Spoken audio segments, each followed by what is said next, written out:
Ladies and gentlemen of all ages, the Generation X proudly brings to to be the man. Woo! You got no. I am the Miz, and I. Hell no! No. Acknowledge me. I like that, but that ain't it. Here you go. Here you go. What's going on, people, man? As you know, you got your boys coming here with Heavy Hitter Wednesday. I am your host, the Debonair, the sixth man, almost 1K, K Styles in the building. And to my stage left, if you already know, Heavy Hitter, Mad Scientist, Mad Mike Sports, bop, bop, bop, boom. And down here at the bottom, it is Heavy Hitter Minister, Jew, Talk, Sports, calm before the storm. Now, as before we do the show, you already know that we got to give y'all the right words. What 3 words do we give them, Mike? That real roll call. And today's roll call,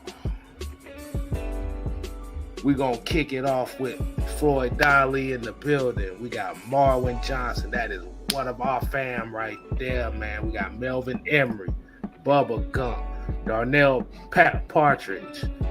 We got Brian Little, William Amy, Jerry Bowie, Red Swarm. Appreciate you joining us, man. Blizz 818. Bobby Boy Zone 3, man. He got a birthday coming soon. So if we don't say it on that day, we give you an early one. Even though he said about 2 weeks away. We still don't give you the early birthday, bro. We got D. Coleman, Trey Hill, Silas Draven. We got Jarvis back in the building, man. It's been a while since I've seen that name. We got Michael Walker, not that Michael Walker.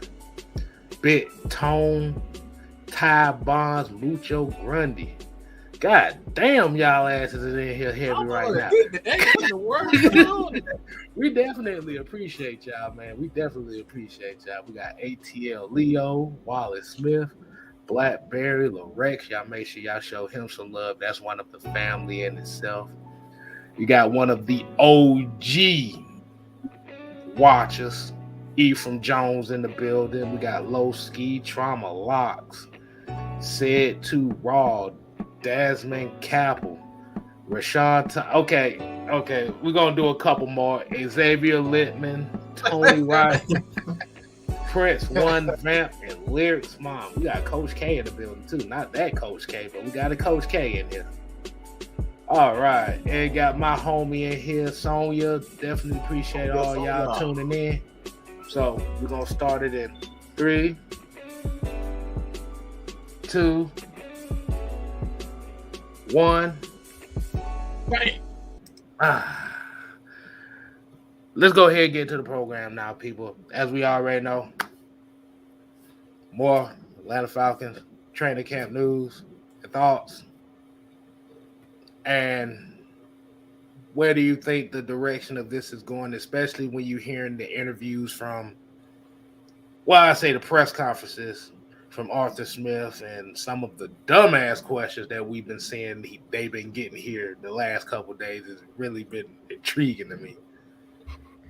Now, we're going to go ahead and get training camp thoughts. We're going to let the minister bless us with the first pitch. Yeah, what your thoughts on training? Oh, wait a minute. Hold on. Let's go ahead and get this super chat. We have a $49.99 super chat. Well, that sounds like one of them 90s shows. Maybe like late at night. $49.99. Are you lonely? Are you a lonely single and you need somebody to talk to? No. We got Look, we got hot young singles, ready to satisfy your needs and wants and stuff. Just call us at 1-800 got 'em. It's $49.99 every 30 minutes. Oh my God. But shout out to Jasmine bro, Campbell we for the appreciate that, man. $49.99, man. He said, "Bully ball is in full effect. I'm happy season's here. I'm happy we back in action. Positive vibes only for the Bird game. Y'all boys keep pushing great content. I've been MIA trying to graduate this September. Hey, man, hey, don't worry about that, man. You just go ahead and graduate, man. Like I said, at the end of the day, man, you live for another day. You accomplish what you need to do. Hey, that's how you stay on your grind right here, boy. Yes, sir, man. Keep doing your thing, bro. We definitely appreciate that, man. And we definitely appreciate everybody regardless. But go ahead, Jude, what you got for the people? First off, I just want to tell them we definitely appreciate the support and congratulations on getting ready to graduate, man. But with that being said, we see it's been a lot of news because the camp has started. Basically, the season is upon us. Tomorrow is the Hall of Fame game, so the first official preseason game to kick off the season. But just in the Atlanta Falcons training camp, we were just kind of talking off camera, and I was saying, like, it's going to be tough. The competition is real this year. I think that they did a good job, both Terry Fontenot, Arthur Smith, and the whole training staff that we have, the coaching staff that we have, the scouts. I think they did a really good job of putting this team together.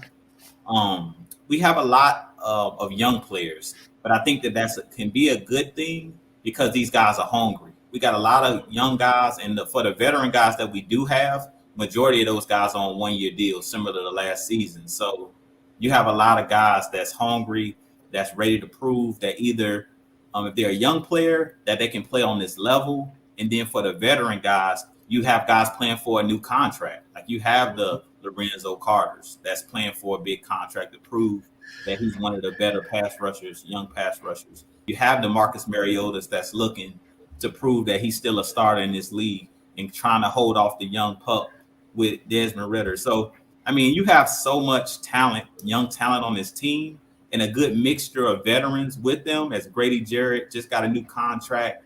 Cordell Patterson just got a new contract. So I'm really, really excited. Like I was telling you guys prior to the show starting, I'm really, really excited to see who makes the team. And I'm really excited to see these preseason games because it's hard to tell just looking at training camp and these one-on-one drills and stuff like that because they can't tackle and things of that nature. It's one thing to, look like you're there to make the play, but then actually have to take somebody to the ground in a live game when they start, playing preseason games and making plays when they're there to be made. We always talk about those 1 or 2 plays that change games once the regular season starts. So this is the chance for these young guys. You guys know I'm a huge fan of D. Alford, the cornerback, who I've been watching closely, but there's also been a lot of rumblings that Darren Hall, today they say he was looking really good and he's been looking really good, like he's ready to make that next step. So it's a lot of second-year guys that's looking to, raise that bar. We've been waiting on Marlon Davidson. We've been waiting on Ogundeji. They're trying to hold off the AKs. They're trying to hold off the D'Angelo Malones that's trying to take their spot, they starting spot. So I'm really interested because of the hunger and the competition. And I don't know if you guys heard Dean Pease talking, but it looked like he ready to, when you start talking about Baltimore Ravens, when you start talking about Patriots, and that's what you want our defense to look like, I'm going to just get there before I go into but I know his shots, right? Because we know that he loved defense, and we know that we all love the trenches and love defense. So just listening to him talk, this had me salivating. Like, okay, he not playing around. These guys, they hungry, and that's what I like to see. I want to see these guys hungry and these guys ready. As we talked about last show 2 weeks ago, you got to have those guys that's gonna cross the line at sometimes. And you heard Arthur Smith say, we don't want guys that we have to push. We want guys we got to pull back and show them where the line is. We want guys that's going to cross the line on their own. Get a flag on your own and have me have to tell you to calm down. So with that being said, I'm going to let you guys go ahead and take it. My bad, my bad. I just saw Drake London put Casey Hayward on skates here for a quick sec. Go ahead, Mike, man. Let you go ahead and follow up on that, man.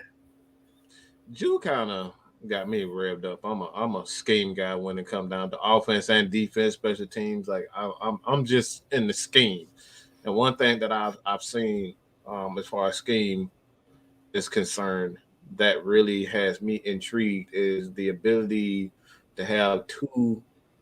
Um, hmm, yeah, I'll go with this route, but two tight ends that can stretch the defense. And what I'm seeing from Felipe Franks is a guy that's not playing.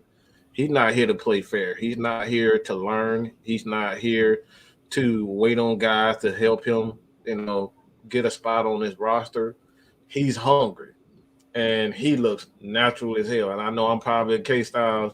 I apologize for taking your thunder on this a little bit, but he, the Falcons have the ability now to make the boundaries a little bit less um, crowded. And what I mean by that is now teams are going to have to focus on Kyle Pitts. They're going to have to focus on Felipe, Drake London, because these guys are going to be running wild in the middle of the defense. And in the defense, I don't. I'm gonna be honest. Not you can't have three. You can't have 2, 3 linebackers that are able to cover these guys in the middle of the field. It's just not happening. You cannot cover Drake London in the middle of the field. You sure as hell is not gonna cover Kyle Pitts in the middle of the field with a linebacker. I mean, Michael Walker, he kind of figured that out, trying to start out there with that guy, and you picture him in the middle of the field when there's not a lot of as far as the middle of the field, there's not a lot of help there. Like it's just you in space.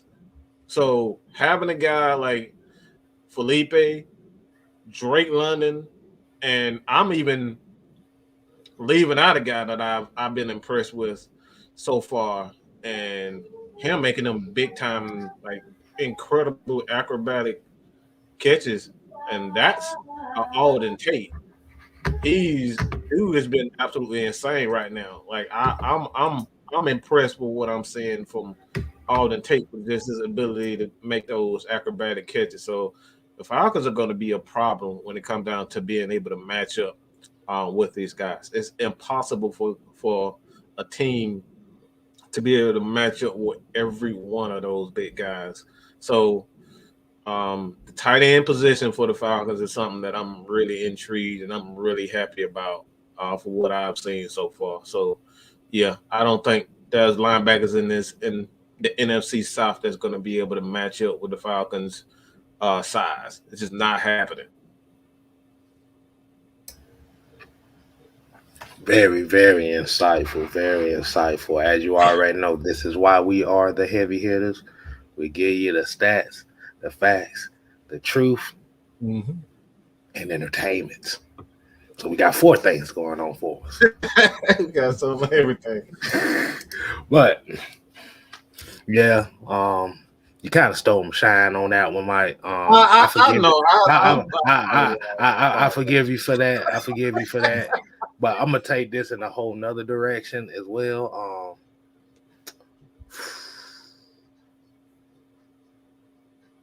I'm gonna go with, like I said, and I know, and I'm kind of gauging how the chat is going right now. That's why you kind of see me kind of looking off to the side a little bit. Yeah. The biggest question mark for the Atlanta Falcons right now is that offensive line. I mean, it's not really a solidified position going outside of Jake Matthews and Chris Lindstrom. I mean, Caleb McGarry has been tearing it up in camp too. But as we already know, the main talking point on that offensive line is Jalen Mayfield. And what did we say, Mike, about Jalen Mayfield is when he gets in trouble, he tends to go back to those tackle tendencies, and that's where he gets beat a lot. So this is why you bring in a Elijah Wilkinson. This is why you bring in a Jermaine Ifedi. You got guys that are veterans that can pick up, just like how my phone just said it there, can pick up things a little bit quicker. Mm-hmm. So if Jalen Mayfield's not ready, you got a capable backup. You got a capable guy right there. Not asking him to be a Pro Bowler. Just do your damn job.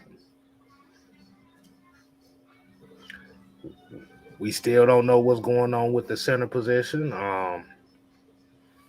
They kind of intertwining them back and forth, still trying to figure out who's going to be that legit anchor right there. Because as we already know, on the offensive line, the center position is one of the most important positions on that offensive line because he is the extension of the quarterback. Mm-hmm. He has to make the right reads. He has to see the same thing as the quarterback. Mm-hmm. And we don't know who is really leading that race. You got Dahlman doing one day, and Hennessy coming back and going ham. It's like, boom. Then we got videos of Mayfield getting beat by Derek Tangelo and stuff. So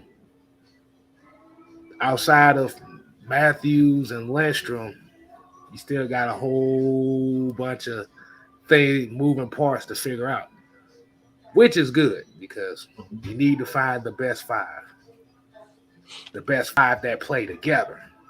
You don't have to be the best five, but they have to be the best five that gel together. So that's my little quick one right there for you. So let me go ahead, since we got that out the way, let me go ahead and ask a question. I kind of alluded to this. And any one of y'all can start. Any one of y'all can answer this question first, but what is your expectations on this linebacker core? We've heard Mike talk about this a lot, but Jew, I want to get your take on these linebackers. Because as we've already been hearing the stories about Deion Jones and how people reporting about attitude and injuries and system stuff. But we're seeing a lot of these clips where we got a lot of these linebackers getting beat in coverage. So what is your what is your love-hate thing going on with these linebackers? I mean, I already knew prior to seeing training camp, I already knew what time it was when it came to Deion Jones and the current linebackers that we have. I talked about it in my last video that I did where I talked about Vincent Taylor, rupturing his Achilles. Like, it's just like what they talk about when I'm going to put this analogy out there. When you had that good girlfriend, that good woman, and then you let her walk, you sometimes don't know how good you got it until that person is gone. And I think it's the same thing with Deion Jones. It's easy for us to talk bad about Deion Jones because he's still on the Falcons. But if we lose him and he goes to another team and starts to ball out, and then we see that these guys that we got really can't cover, then we're going to realize how good we actually had it with Deion Jones. So I feel like Deion Jones is one of those guys that's underappreciated. Like, we already know we lost Foye.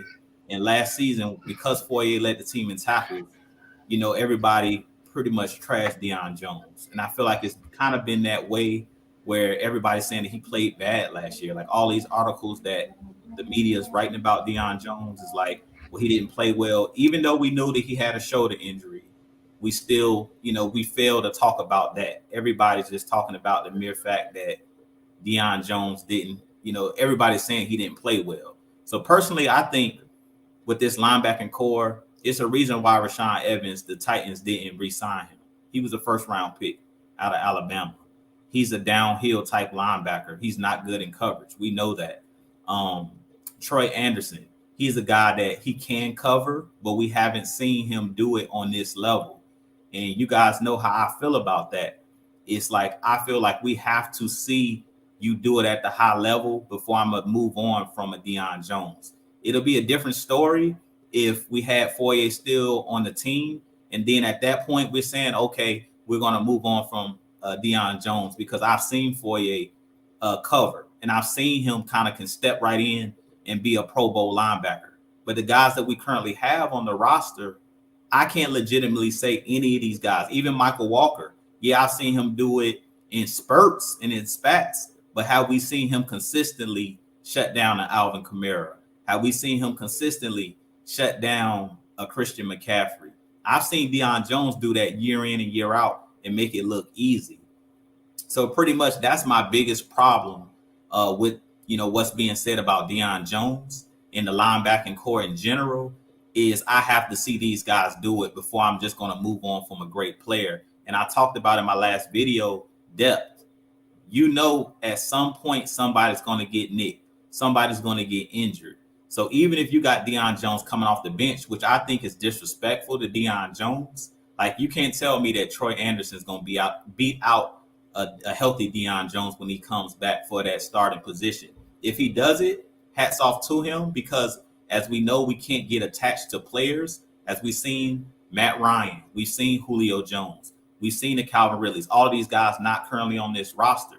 So I've never been tied to just simply one player, but I know how great of a Deion Jones is. I haven't seen Deion Jones gain, decline. If I seen the decline, I would admit to it, but I haven't seen it. So my biggest problem is we're trying to just allow these young guys to take Deion Jones' spot. But to me, none of these guys are proven, and I'm not moving on from a proven guy. It's just like what we say all the time with the Grady Jarrett situation, when before he got paid, everybody's like, well, let's just move on. Let's just move on. You don't get rid of great players. That's just personally how I feel. You want to add on to your team. You never want to let great players walk. And if it was our decision, if we had the money, believe me, they wouldn't have let Foye walk in free agency. We just didn't have the money to pay him. And they said that. You heard Terry Fontenot say it. We would love to have Foye back. So I feel like we should be treating Deion Jones the same way we treated Foye. He's under contract. You're not going to save anything but $1 million if you get rid of him. So what good is it allowing him to walk? Because you're not going to find a Deion Jones on the street. And trust me, if we put Deion Jones, release him, he's going to be picked up within a couple of days. Easy. Pretty much all the teams in the league are going to put in a waiver for Deion Jones to be on their roster. And it has nothing to do with, everybody's focusing on the salary of what Deion Jones makes. I feel like the biggest issue is you play in a passing league. We talk about it. You play in a league where everything is spread out. If you don't have guys that can cover, especially at that linebacker position, Mike just talked about it. Kyle Pitts. You can't tell me on this team that any of those guys can cover better than Deion Jones. We've seen these guys getting cooked by Kyle Pitts. So just imagine when we play the Travis Kelce's, when you go up against the Kittles of the world. We know it's a lot of great tight ends in the league, or a lot of good tight ends in the league. So you got to have guys that can cover at linebacker. A lot of good tight ends and a lot of slot receivers. And running. I want to get to the kind of answer something real quick. It goes into it, but see a little conversation that's going on in the chat, and this is something that we've already done the homework on, and it was called the miseducation of Deion Jones. Was basically debunking the idea that size matters, or Dean Pease is looking for a particular size of guys, which just isn't true.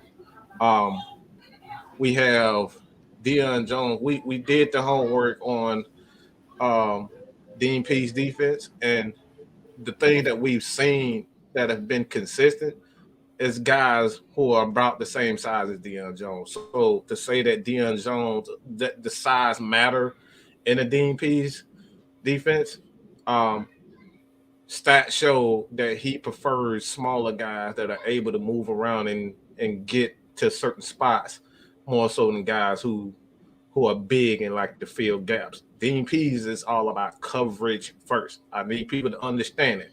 He doesn't care about your ability to do like one particular thing well. He likes linebackers that are able to do multiple things. That's why he said when he was asked what defense are you going to play, 3-4 or 4-3, his word was yep. Okay, he does not care about what your size is and all that type of stuff. If you can play, if you can cover, you can fill those gaps, you can tackle well, you play and smart and intelligent. That's what he cares about. So he doesn't care about size. If you look at the Falcons defense right now, most of their players are undersized. If you look at the guys up front, most of the guys are not your prototypical defensive tackle. Taquan Graham is a guy's about 280, 290. Grady Jarrett is about 290, 300. Marlon Davis, the same body size. So when you talk about the Falcons and Dean Pease and saying that, you know, Deion Jones doesn't fit within the scheme, there's nothing in Dean Pease's scheme that says that Deion Jones doesn't. If anything, he's the prototypical linebacker that he's always had, a guy that has the ability to not only cover but fill the gap, play with intelligence, and he can get after the quarterback. That's one thing that he prizes in his defense is the ability for his linebackers to get after the quarterback, to fill those gaps. He's a guy that likes to fill gaps and play a lot of zone blitzes, which is one of the main reasons why we went out and got guys like AK. These guys get into a spot fast, quick. They attack the line of scrimmage. That's what he's focused on. So when we see people say that Deion Jones doesn't fit in his scheme, you can go back and do the research yourself. All right, I can pull up the video if you want to go back and watch it again. It's called The Miseducation of Deion Jones, where we go and prove you. We don't give you none of this bullshit where everybody they throw say Deion Jones is this and he is that, but they won't go out and actually do the research. The research, nothing that we saw that said that Deion Jones does not fit in his game.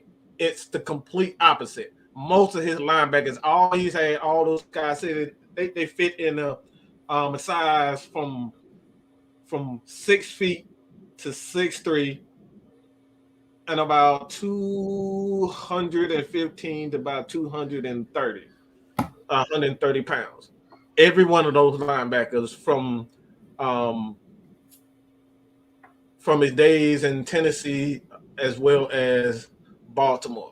That's the range. So he like his prototypical linebacker is actually Deion Jones and Fourier size. And what people don't understand, what people don't know about Fourier, Deion is actually bigger than Fourier. I want everybody to know that Deion is actually bigger than Fourier. The thing is, Fourier is just built different than Deion. That's probably the only difference. Okay, so when we talk about this, you can go back looking for yourself, but it's not true to say Deion Jones and Dean Pease is looking for a particular size, because if you look at the linebackers that he went out and got in the draft, you had two guys, Troy Anderson, about the same size. He's about 6'3", 6'4", and he's like 235 pounds or something like that. He's another lean guy. He's just tall with his. Deion Jones is just not 6'4". Like Deion is a thick dude. I don't think people realize how big Deion Jones really is. He's not a small guy. So, like I said, you just go look at the numbers and look at the weight, the height and weight on most of the linebackers that the Falcons have. They all fit around the same size. The middle linebackers. Sean Evans is a guy too. He's about 6'2", 235 pounds, somewhere in there, 230, 235. Like, he's not a very big guy.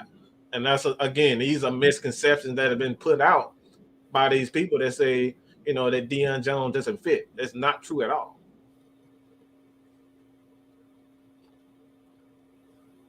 While you was kind of talking to Mike, I went and looked up some sizes of different linebackers, like how tall and how much they weigh. Darius Leonard of the Colts. I think we always say he's an elite linebacker, one of the better linebackers in the league. 6'2", 230. I just went and looked up Deion Jones. Deion Jones is 6'1", 227. So he's 3 pounds heavier. So the misconception that the linebacker position over time, because of these guys having to be able to cover, the linebackers have gotten smaller over time with the new generation of linebacker. So the days of seeing guys like 6'3", 250, 255, 260 at the linebacker position, a lot of these guys are smaller because you have to be able to run.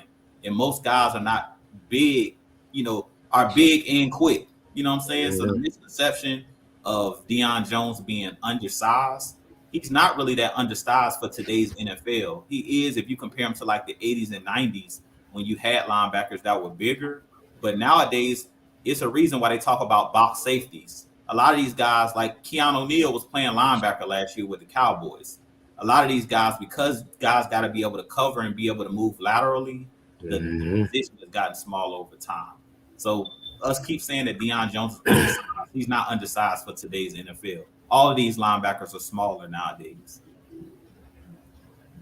And when we talking about a Dean Pease defense, it's all going to be based on the attitude of the guys up front. It's going to be based on them.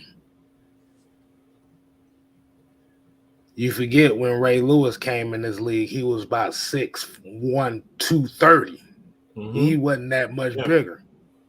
And he played in the NFL where the rules was different, where it won't all of these, they won't passing the ball as much as they passing the ball now. Right. So essentially, you have to look at Deion Jones as kind of like a sub-package linebacker. And when you really think about it, when you really look at how his role is to kind of flow, play coverage, read. But at the end of the day, the Falcons' problem was the defensive line. When you got your best defensive lineman getting triple teamed and nobody else can even benefit off of that, you got a problem there. Your starting 2 pass rushers had combined for 5 sacks last year. 17 games, 2 pass rushers, 5 sacks.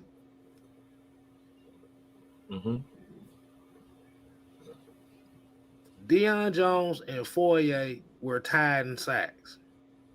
And they was literally tied for 3rd on the team in sacks.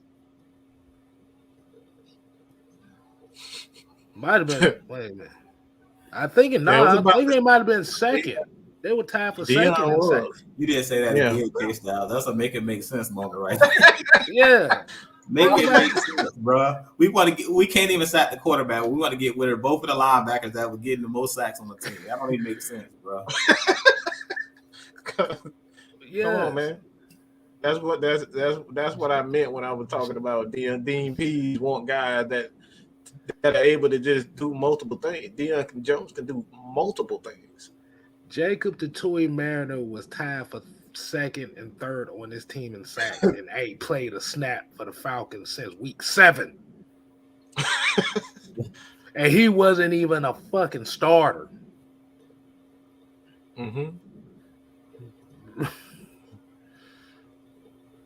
So really where our main issue, like I said, main issue is when we're talking about Deion Jones, is there plays that could have been made on the field? Yes. He ain't the only linebacker that's missed those plays. But this is what we're talking. This is why Dean Pease was talking about trying to change the culture of the Atlanta Falcons. He's worried about the culture. And when you want to change the identity of the defense culturally, it's going to have to come down to where that defensive line's play is going to be at.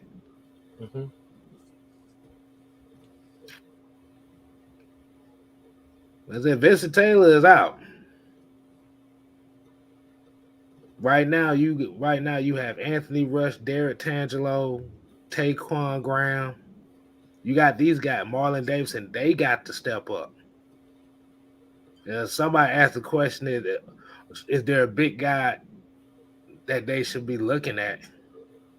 The only guy that I could really think of the Falcons would even attempt to go for at this moment would probably be Ndamukong Suh. Yeah. If they don't get Ndamukong Suh, they just gonna ride with what they got. But the culture of the defense starts up front. No ifs, ands, or buts about it. Mm-hmm. We got Anthony Rush out here starting fights in practice. That's cool. Yeah.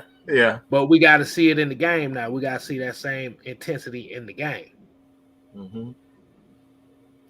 We got Timmy Horn. Timmy Horn out here. He throwing folks around a little bit here and there too. Him and Derek Tangelo. Mm-hmm. They got to do it in the game.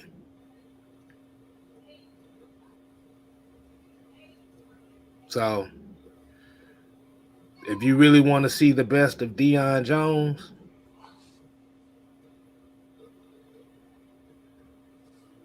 defensively, like I said, what's a linebacker's best friend? The linebacker's best friend is the defensive line.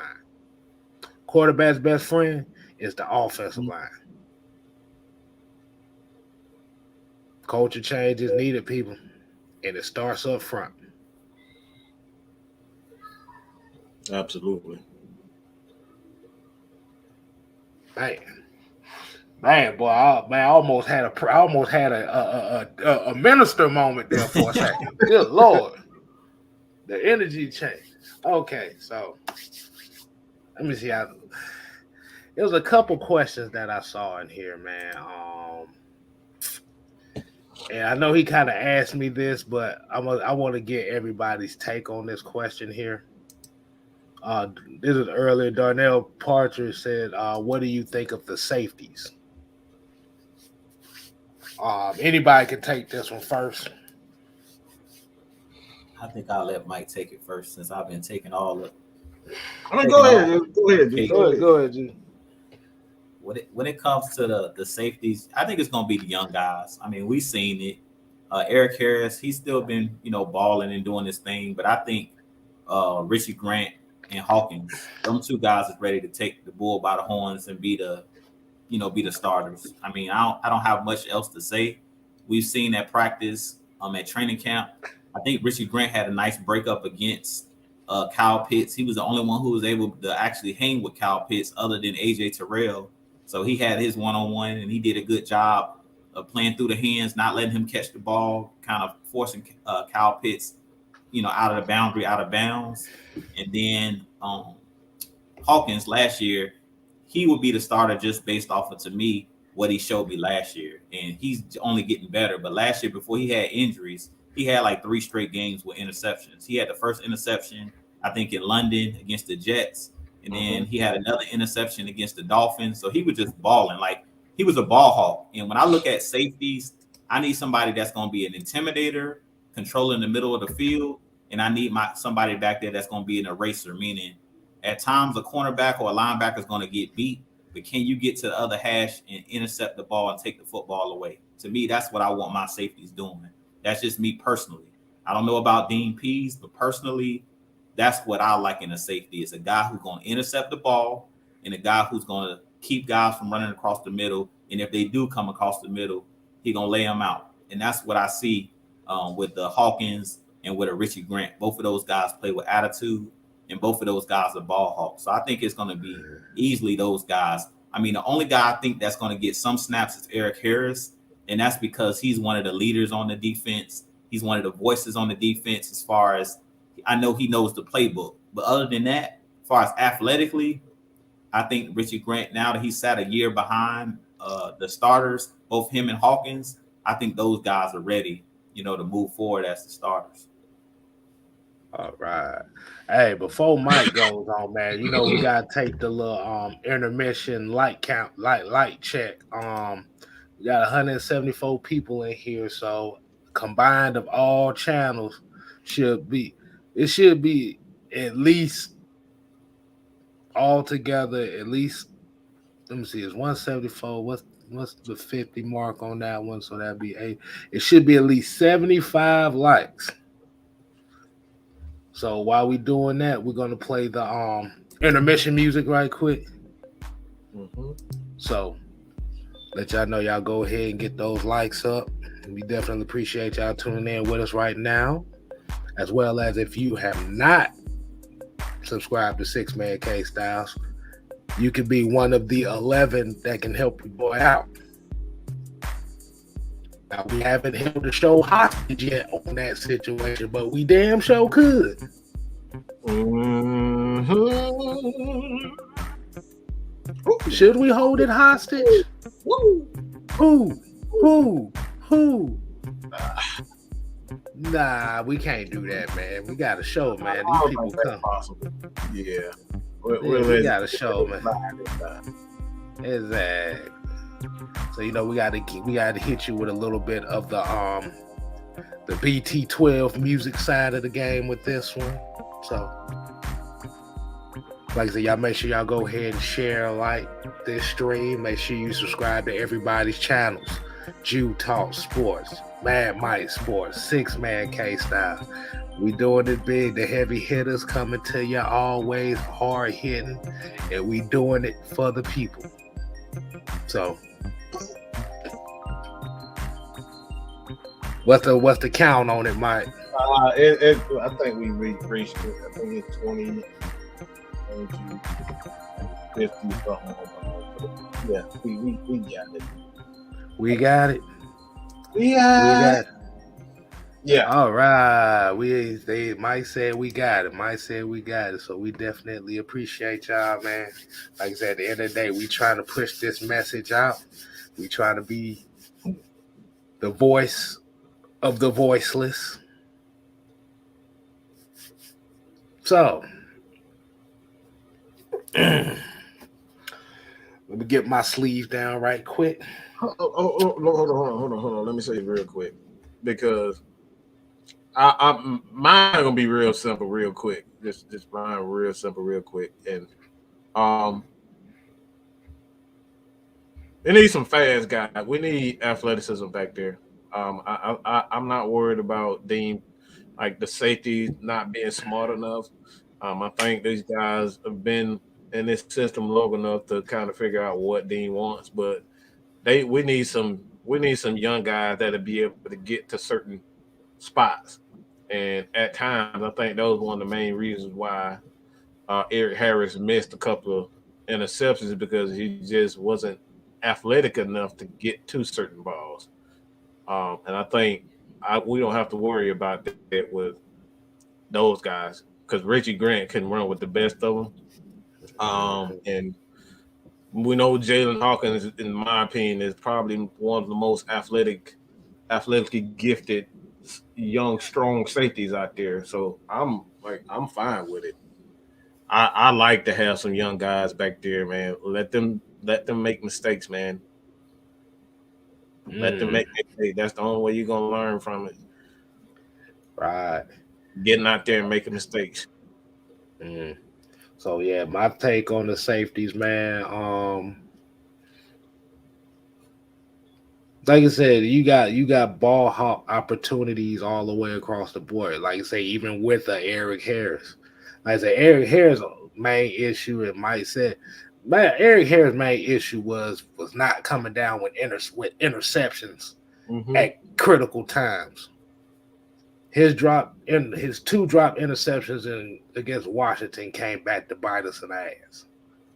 Ooh, his dropped interception against the Cowboys really bit us in the ass. Oh yeah, that game got ugly after that drop, boy. The dropped interception against the Panthers came back and bit it the first game. The Bucks, we could have iced that game. We could have really put Tom Brady and he dropped that one. Yeah. So, really, if you really think about it, Eric Harris should have led this team in interceptions, but he didn't. But if you take away the drop interceptions, he really didn't play bad.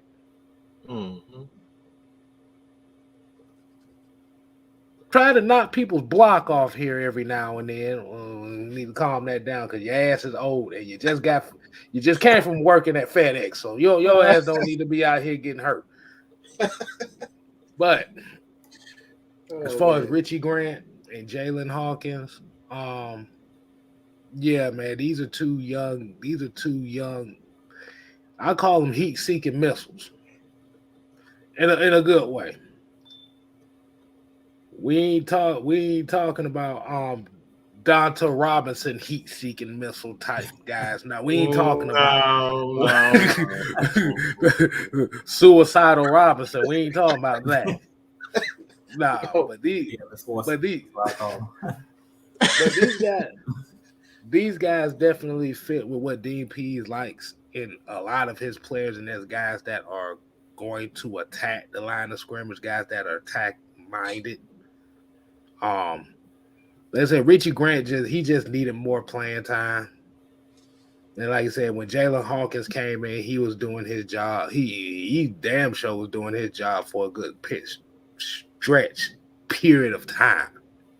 Mm-hmm. So I think our safety position is going to be pretty good.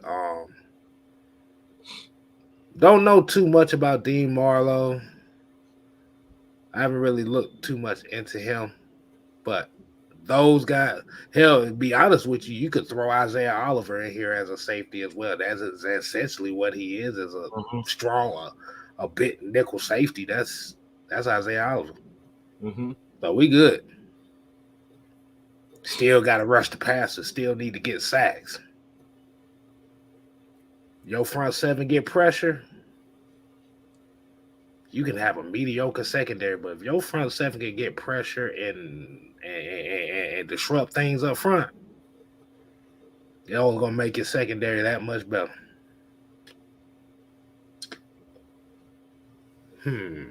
Let's see. I want everybody to go ahead and start asking y'all questions, man. We got about another 20 minutes or so. So while y'all asking y'all questions, I gotta talk about something. I want to get y'all opinions on this. What the hell is up with this edge question they asking about the Marcus Mariota about a certain edge? What is this? I'm glad I didn't hear because I don't know what the hell you talking about. I seen it, K Styles, and they almost got cussed out by Arthur Smith talking training camp. You know, Arthur Smith be ready to slap somebody. Oh, what? I missed that. I had to miss that one. Yeah, I seen the interview. So basically, the question was, does he play with an edge? They were trying to compare him to Matt Ryan. Oh man! And basically, Coach Smith kind of got pissed off at the podium. I remember he was saying, like, man, well, what the hell is you talking about? What does that mean? Exactly. He had the reporter scared to ask a question, had the reporter stuttering and some more stuff. But personally, I think when it comes to it, they basically was saying, like, he was like, does he chew people out like Matt Ryan be chewing, the offensive lineman out and chewing people out, to get effing set and all of that. They said, like, Marcus Mariota seems like he's just a super nice guy. When it comes to, like, the edge, to me, none of that matters if you're winning. I mean, to be honest, I don't care whether you're cursing, whether you're super nice. If you're getting the job done and we winning, I don't care how you go about doing it. Just win the football game. That's what I care about. Exactly. So all of this edge, does the person cuss? Does the person grab his offensive lineman by the face mask? Does he slap people in the butt? Does he? Who cares? Like, as long as you getting the job done, I could care less. Not to slap him in the butt. Yeah, man. Like, it's like I could care less, man. Oh, wait a minute. We said the wrong thing because what the hell is this shit that I'm seeing right? Oh my gosh. Ignore that, man. Ignore that. Go ahead. Go. Hold on. I want to play this. I can't show y'all. No. No, this is legit. Here you go. When it comes to quarterback leadership styles, it feels like Marcus is a little bit different than Matt's. Is that accurate? Yes, very accurate. the worst thing you do. I mean, there's nothing more fraudulent than a quarterback tries to come in and act, but somebody's not. There's reasons why everybody who's played with Marcus loves him. You got these gurus out there, these quarterback gurus, and they may try to tell a quarterback he's got to act a certain way, and they tell him as a little kid to do this or that. But can y'all hear guys that? try to add something not. They're frauds. They get out of there. Let them lead in their own way. And he's got real good leadership. Matt has his own style. Ryan Tannehill has his own style.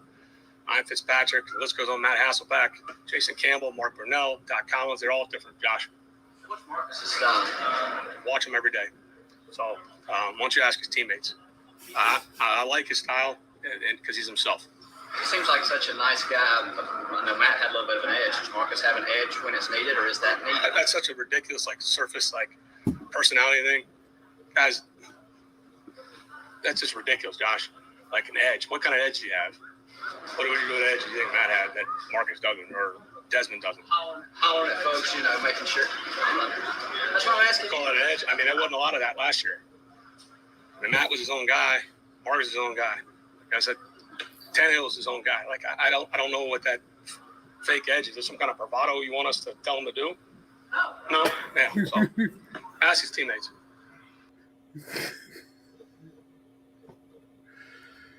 What y'all think of that? Like I said, he basically said it all in that one comment. Like, what do you want him to do? Do you want him to This motherfucker want Hulk Hogan that damn quarterback. That's what the hell you want. What you gonna do, brother, when the 24-inch python run wild? Oh my God, I'm sitting here looking like, bro. If y'all pay attention and see how he was looking, if y'all hadn't seen it, if I want to hit a motherfucker was a person, that's what Arthur Smith looked like. I bet you won't hit a motherfucker, hit a motherfucker, hit him. That was him right there. Tom Brady looked like a straight up pussy. Okay, I'm gonna just come out and say it. He like a straight up pussy. He looked like I beat the shit. You would beat the shit out of him if you stood next to him. Let's just keep it. Do Tom Brady look intimidating? Let's be real. Does Tom Brady look intimidating? Hell no. So what the hell? What type of edge? What are we talking about, man? Because he's not yelling and screaming and doing all this other stuff. Y'all he's not a good quarterback because he's not really animated with stuff. Because let's keep it real. If we're gonna use that as a marker of a quarterback, then guess what? One of the best quarterbacks in the game right now, Russell Wilson, all he does is talk about Bible scriptures all damn day. Nobody questions his heart. And why his wife is busting it open all online and shit. He talking I had to throw that out there. And stuff, and we up here talking about whether or not Marcus is tough enough. I mean, what the hell are y'all? What's wrong with y'all, man? It's like, what? Jesus Christ, bro! Like, some of y'all, how the hell do y'all even get degrees asking stupid shit like that? Like that's the best that you could come up with sitting next to a coach, sitting next to players. That's the best that you could come up with. And this is this is why. Oh my God. Let's just go to another. Let's go to another question because this is Jesus Christ. We really up here questioning whether or not a guy what type of quarterback he huh? What the hell they got to do with anything? Hey, look I see it. I'm trying to ignore Look at this card. He said they want Baker Mayfield. Like, come on, what are we talking about, man? I woke up feeling dangerous. I woke up feeling dangerous. They want his ass to be Ryan Leaf in this bitch. Oh, jeez. Oh my God, bro! I like. It ain't nothing intimidating. Like I said, it ain't nothing intimidating about Tom Brady, but we don't question his heart. We don't question his leadership, but because y'all think a quarterback. And then, like I said, this comes down to just them people they want these fictional characters, somebody to look like a football player, walk and talk like a football player. Ain't got nothing to do with the game. Y'all just want these fictional characters at quarterback. It's like we gotta stop this nonsense, man. What kind of leader is it? Say they won't. Look, they say they want Fabio from the old novels with waving his hair like. Have y'all seen Joe Montana? Like Joe Montana was nothing intimidating about him, but he got the job done. Please don't say Joe Montana. For all my people that used to have the Genesis, anybody remember Joe Montana football? Every time anybody say Joe Montana, only thing I think about is welcome to Joe Montana football. Oh my goodness, man. I can't get it, bro. I just don't get what people hear me at sometimes. Like, what are we talking about? Ain't nothing intimidating about half the damn quarterbacks in the league, but we up here questioning Marcus Mariota. Man, what are we talking about? The only fire and spunk Tom Brady got is when he throw a tantrum like a 3-year-old because he couldn't on the damn sideline. Right. He said he looking like this. He like grits. I asked for oatmeal and raisins. Oh my God, man! I can't. Hey, look, Devontae said, "Mama think Pat McKinley had edge." No, he played edge. He didn't have edge. Right there, you go. He played edge rusher. I can't, man. I can't with y'all. I just can't do it, man. Oh my goodness! I still think like welcome to Joe Montana football. every game that had him on there, he did the same stupid ass smile. NFL football 94. Oh man! Oh goodness gracious! I like, dude. We cannot be coming out here trying to question somebody's stuff because they're not such and such. Essentially, what they're doing is they're trying to get the Tom Brady comparison shit. Because everybody look at Tom Brady and all the tantrums he throw on the sideline. And it's like, oh, he's got fire, he's got spunk and stuff like that. So if you don't have that, you ain't out here throwing playbooks at people because you threw an incomplete pass. You ain't got no edge.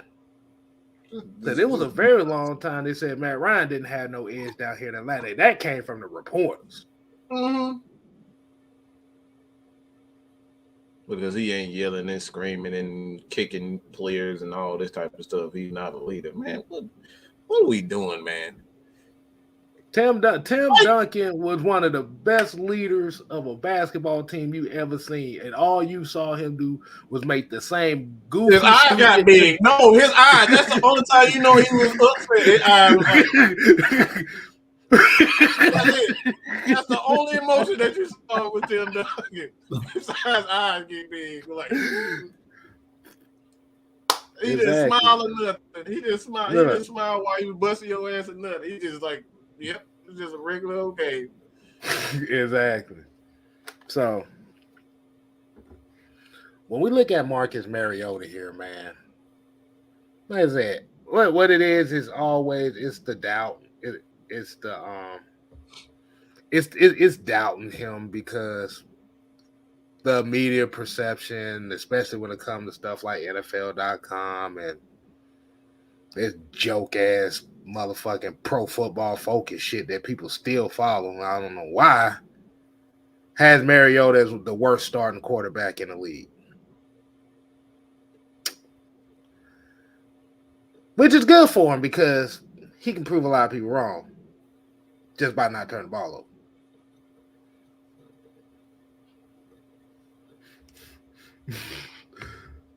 over. Tay Rush here said, how's it feel seeing ex-players being able to interact with the team at practice. Oh yeah, I wanted. That I kind of wanted to speak on that too. So, Jew, I'm gonna let you go ahead and bless us with that one. I mean, it's dope. I mean, especially to see Roddy White at practice today, like him talking to Drake London, him talking to Kyle Pitts. Like I always talk about, we talk about this all the time on our show. We've had, on the show, the Terrence Mathises of the world who actually went to training camp for the first time, and he said it's been years since he's been to training camp. You're seeing the former Falcon players and the gems that they can drop on these young guys, like it's invaluable. Like you can't value the knowledge that they have about the game, especially dealing with the young players that we have. We don't have on this team really the polished guys anymore, the Julios, the guys that was on the team. We don't have a lot of veterans. So having guys like Roddy White come back to the camp and talk to these guys, like I said, the Terrence Mathises of the world, like the Chuck Smiths, we had him on our show and he was talking about where he couldn't go back when Dan Quinn and stuff was there. I think that that's wise to bring back, especially your greats. You got to bring them back. And Roddy was, to me, one of the greatest wide receivers in the NFL in his time. Like, I don't think Roddy White gets his due. He was Julio before Julio. He broke all of the records, and he was that guy that helped Julio along. He was the one who showed Julio the ropes at the end of the day. So I think having Roddy back is great. And I just love Roddy, period, because his loyalty. Like, Roddy is a Falcon for life. Like, he's one of those guys. I never had anything bad. Like, to be honest, I've never heard any negative things about Roddy, even when he was with Atlanta and now that he's retired. To me, all time, one of the better wide receivers of all time. So I think it's great to have those guys back at camp. Like I said, because the information that they can give these young guys. And, as far as teaching them the game, because we have a lot of young studs. Drake London is one of the guys I've seen Roddy White, talking to a lot today. So I definitely think it's great to have those guys back because they're going to be able to impart some of that wisdom and some of that knowledge that the coaches sometimes can't give you. Like, I don't care what you say. Yeah, you got the Dean Pease. Yeah, you got the Arthur Smiths. But sometimes hearing it from somebody that did it at the highest level, which is a Roddy White, that's, the value that he can give these guys and the knowledge that he can pour in. It's like no other. So I think it's great having those guys back. And hopefully this opens the door for more former Falcon players to come back and impart in these players. Mm-hmm. I just thought about something. And this came from a conversation I had earlier. I think, it was with Mike as well. It was Mike and Julie. We was talking off. I had a conversation. I just thought about it. 2016, 2017, you saw a lot of you've seen a few of the ex-Falcon football players running around teaching the team. The minute they started banning the ex-players, the Falcons started playing terrible. Yeah. Mm-hmm. Which leads to the question was, how much of an asshole was Dan Quinn really? Mm-hmm. Yeah. I'm just talking about as far as the culture of the team. Is this one of the major reasons why the team was kind of disconnected in a way? Because one thing I learned is once you disconnect yourself from the history of where you at, the energy is off.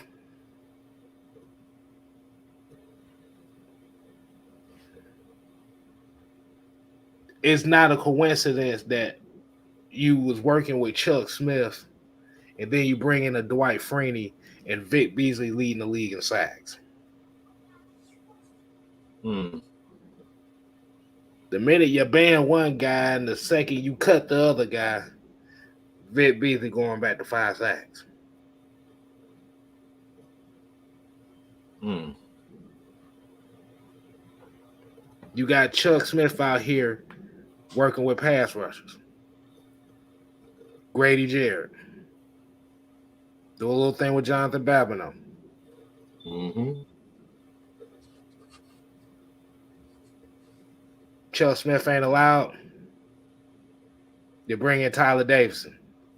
And you seen what the error of that shit done left us. And then you allow Brian Cox. You just fired Brian Cox. Said he was too difficult.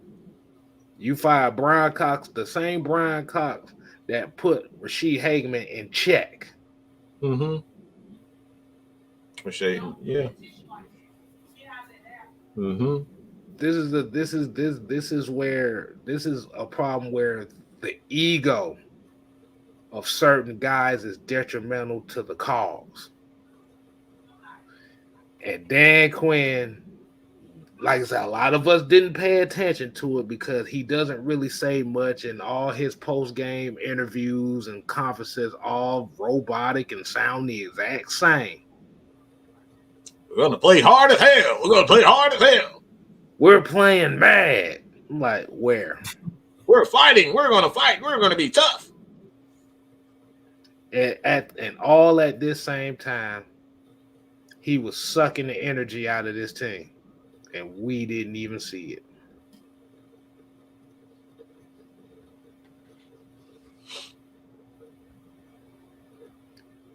And it really came into fruition for this team after that Super Bowl. Fast and physical. Where the hell was the physical part? Because I damn sure didn't see it. Mm-mm. We're mad as hell. But you had an Amber Rose Sukihana slut walk defense. I didn't see anything angry about that. Okay, Styles, you just brought up something. What I was thought about it. I thought about it, but the ego on Dan Quinn is what got us to this point. The ego, Dan Quinn, and Thomas Dimitrov got us. He was having an internal fight with Thomas Dimitrov, and those guys were having a fight back and forth. But if you look at why the Falcons had their success, it's because they had a multitude of guys on the offensive side of the ball and the defense side of the ball that had experience. Once those guys left, that's when you start to see the decline in play. Because on the defense side of the ball, we didn't have issues getting sacks early. We got after the quarterback. We got sacks. The problem is when you got rid of Marquand, man, like every on the defense side of the ball, it was always a guy that he got rid of. For the very first moment that he even got here, he fired somebody. From the very first, the year he had success, he fired the guy. And then Richie. So he's been firing guys and blaming everybody else for the mishaps from the very beginning. We go to the Super Bowl. How the hell you get to the Super Bowl to that point? Everybody got fired. It seemed like every year on the defense side of the ball, somebody got fired. And then you got, Chuck Smith. He didn't even allow Chuck to even come back to training camp once he figured out he was getting success, having success with those guys, teaching those guys the proper way to rush the passer. He didn't even allow Chuck to come back. Every year, Dan Quinn fired somebody on his staff. Everybody was always, for whatever reason, whether it's the secondary guy, the linebacker coach, the defensive line coach, the defensive coordinator, somebody got fired every year. And I'm not talking about somebody left. Somebody got fired. So all this stuff was right in our face.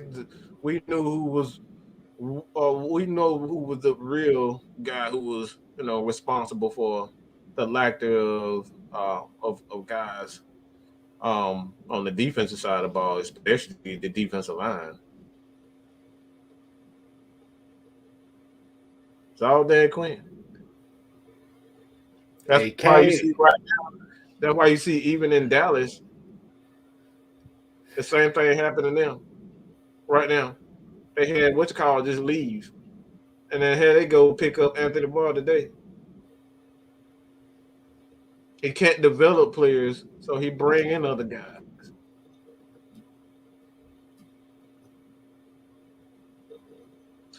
Just saying, man. Just throwing it out there for people to think for themselves. That's all. Brian Cox, Marquand Manuel, Richard Smith. Brian. I don't know why Brian. Because in all honestly,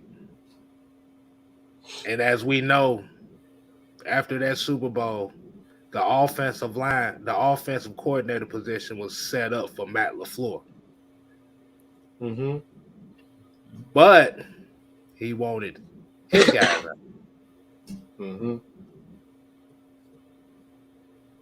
Then they made the worst mistake they could ever make.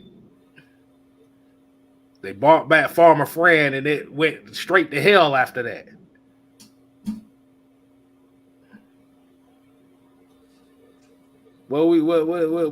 I cast the Falcons straight to hell. That's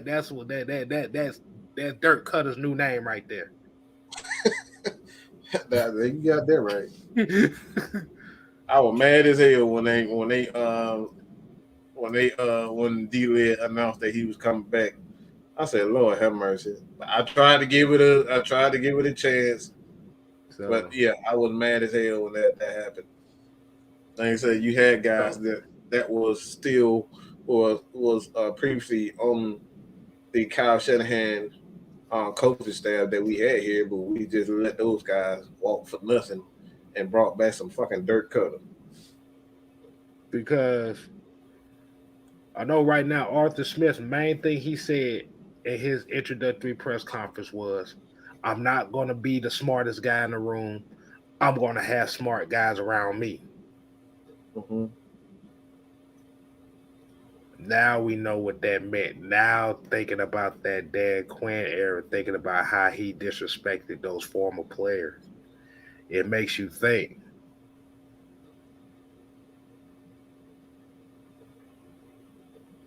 Thomas Dimitrov, Dan Quinn, a.k.a. Smithers and Gilbert, destroyed the psyche of the Atlanta Falcons.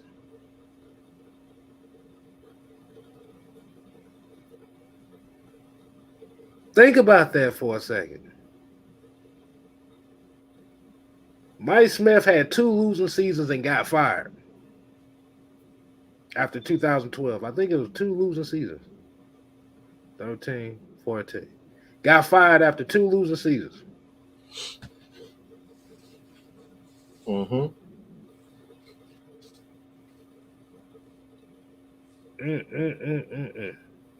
I don't want to think too much more of that shit because I'm starting to get a headache now, bro. I'm like, it makes so much sense. Like, why you never really saw a lot of the former players come out there is because his ego was not going to allow him to have these former players come in and be the influences to these players and help these players get better because they did it without Dan Quinn. Mm-hmm. And he didn't want that. So we dealt with a bunch of egomaniacs. Now we got a bunch of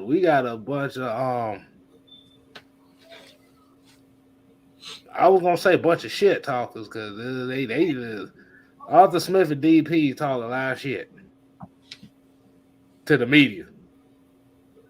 They ain't having it. We got 2 coaches that ain't having it. Damn. But one thing that you saying that Kevin, why you saying that 6? Like, one thing I can say about the new coaching staff, and we've seen this with Dan Quinn. You guys know I was a huge Dan Quinn supporter when he was here. But one thing I see with this new coaching staff is they protect their players. And our last coaching staff, to me, didn't do that. We go back to the one side. That's a great point. We didn't have coaches that protected our players. What did they say after the game when Dallas recovered the onside kick that nobody wanted to touch? I didn't hear none of the coaches saying, You They know, all ran for we the told fence. them to don't touch the ball. Nobody was, wanted to jump on, fall on the sword, as they say, for the players. And you heard Dean Pease saying why he stated what he was stating about us having a defense like Baltimore. He basically talked about these players. I have to make these players believe that they can win when they're told how bad they suck, how much they suck, and that they're not good players, and that this is a losing organization. Eventually, you start to believe it. So I feel like this new coaching staff, the reason they're so hard on the media is because we know the media don't support our team. So they have to defend these players at all costs. And that's something that I don't think our last regime did. Everybody was, nobody wanted to talk. Even when we blew the 25-point lead, like who actually went to the podium and said it was my fault, other than Matt Ryan. Matt Ryan always fell on the sword, no matter what, and said, I didn't do enough, which we know he played his tail off, but he will always go out to the podium and say, because personally, if it would have been me, I'm not going out there and talking to the media after I blew a 25-point lead. Just fire me, because I ain't doing it, especially when I know the coaching staff didn't do what they were supposed to do. You didn't see Kyle Shanahan. You didn't see Dan Quinn. You didn't see none of those guys own it. It was all a brace to suck and all about pointing the fingers at the players of what the players weren't doing. But as the leader of the team, you're always responsible at the end of the day. As the leader, you're responsible as the head coach and as the defensive coordinator, which basically you're the head coach of the defense, as the offensive coordinator, head coach of the offense. You're responsible at the end of the day. And that's the reason I think that you see Arthur Smith, they're so hard on the media. You were just playing, they were talking about Marcus Mariota and his edge. He's snapping because he wants Marcus Mariota to understand that I'm defending you, bro. I got your back. Like, I'm not gonna let the media play you like that. I got your back. That's my players, and you're not gonna talk bad about my players and try to play him like that. So that's one thing I can respect about this coaching staff. Both Dean Pease, they always come out in front and take the bullets for their players, and that's what you're supposed to do as a head coach. It never should be a finger pointed at the players. If you want to fuss at them in the locker room, that's one thing. But in front of the media, I'm the face of this franchise. I'm the captain of this ship as the head coach. If anybody's going to, get the brunt of it, it's going to be me. And I feel like our last regime didn't do a good job of supporting our players and standing up and saying, look, it was our fault. We told the players to do the wrong thing, whatever. And I feel like that's something, as we talk about, what's the word we always say? Accountability. I talked about it in my last video. You got to be accountable. As a head person, you got to be the person that stands up and not point at your players. That's something that you remember last year when not last year, but 2000, the end of 20, before we hired Arthur Smith, the end of the game, the end of the year, when I forget what game it was, and Dan Quinn had already been fired. And one of the guys that came out and blamed all the players, and Keanu Neal kind of pointed the finger and it's like, no, the Falcons, the game plan was actually designed by Bob Sutton. He tried to take all the credit for it. And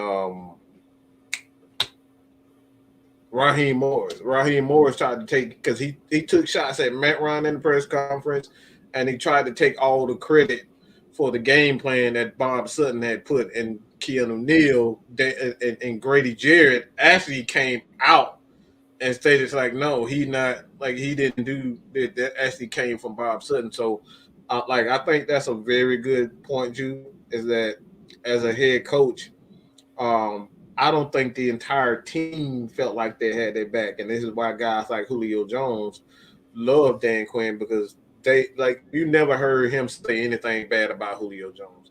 If Julio Jones didn't practice, if Julio Jones made a mistake, he was just, all right, that boy who, and that would be it. We'll get better.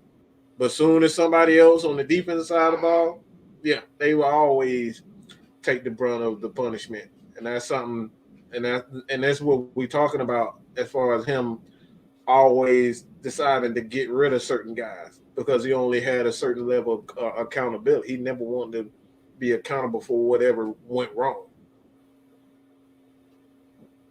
So that basically goes with the analogy that you put out Monday, I think, where it was like, we always whoop the ugly kids, but we always forget the cute kids. Yeah. Mm-hmm. Yeah.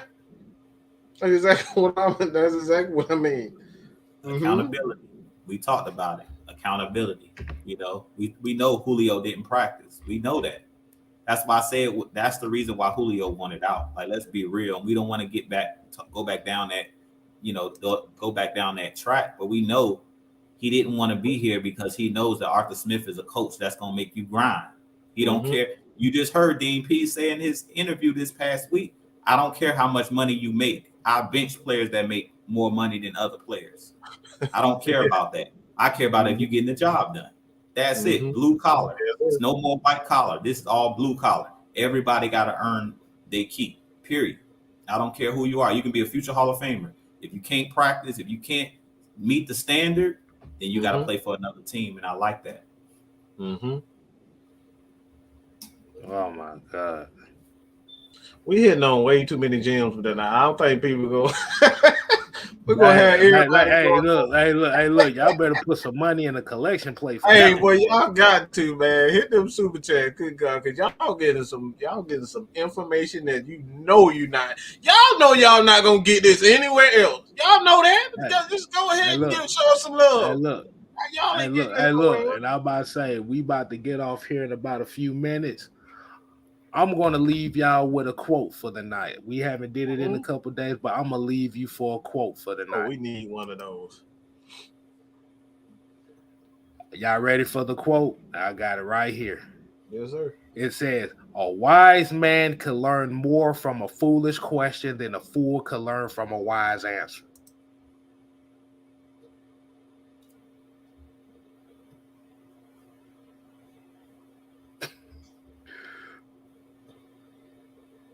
What y'all think of that about that one?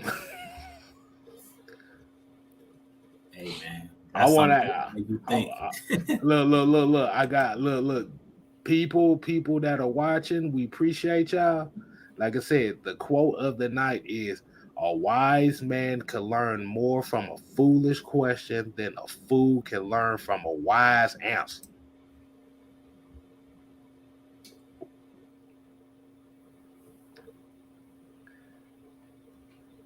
And basically everything we just said pertaining to what we heard in the press conference with Arthur Smith goes along with what this quote is.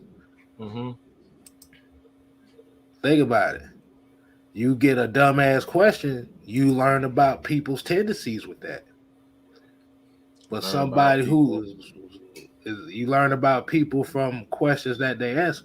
But this goes back to the I know more than you versus the I'm willing to learn thing. Like they said, the fool knows everything, but the wise man knows nothing, because the wise man is always going to learn. If the fool that thinks he knows everything can't learn anything because he already knows everything. Dan Quinn was the damn fool who thought he knew everything. Boom. Cost you a Super Bowl. Cost yourself a Super Bowl. You done cost yourself a lot of games based on decisions that you didn't make as a head coach, putting everybody in place and accountability, not just certain people. Now, Arthur Smith got a few years to do what he's doing, but right now he's playing the wise guy role. He doesn't know everything. He's learning what these guys can do. He's learning the tendencies of these players. And this is what you want, because, and what you said, he's fighting for these players. He does not give a damn about his reputation to us, to you, to anybody else. I'm going to protect my guys. The Falcons had no business winning 7 games last year, even though me and you said they was going to win 10 games. That's just the optimism that we have for this team. Falcons had no business winning 7 games last year. No, if you really, really think about it. Not with that. Yeah, you may say, well, they didn't play against top level, great competition. At the end of the day, they had no business winning games.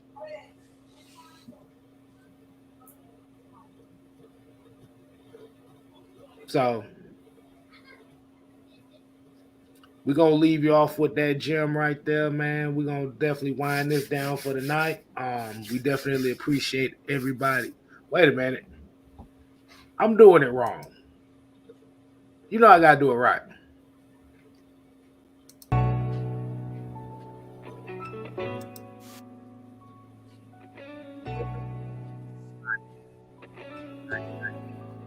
It is Wednesday show. So y'all make sure y'all go ahead and leave your thumbs up. Tell us how you feel about these shows. Leave your comments, questions on everybody's channel. You make sure you subscribe to Bad Mike Sports, Jew Talk Sports, 6-Man K-Styles. Because at the end of the day, what we do here is we have the conversation and we want everybody's input. The heavy hitters, the trio of minds, stats, facts, truth. This is what we do. So until next time, people, we appreciate what you got for us. We ain't here to play.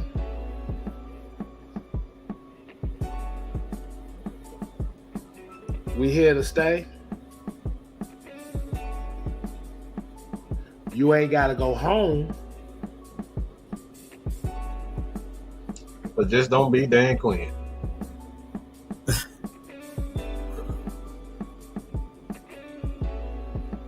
Deuces. Yes, I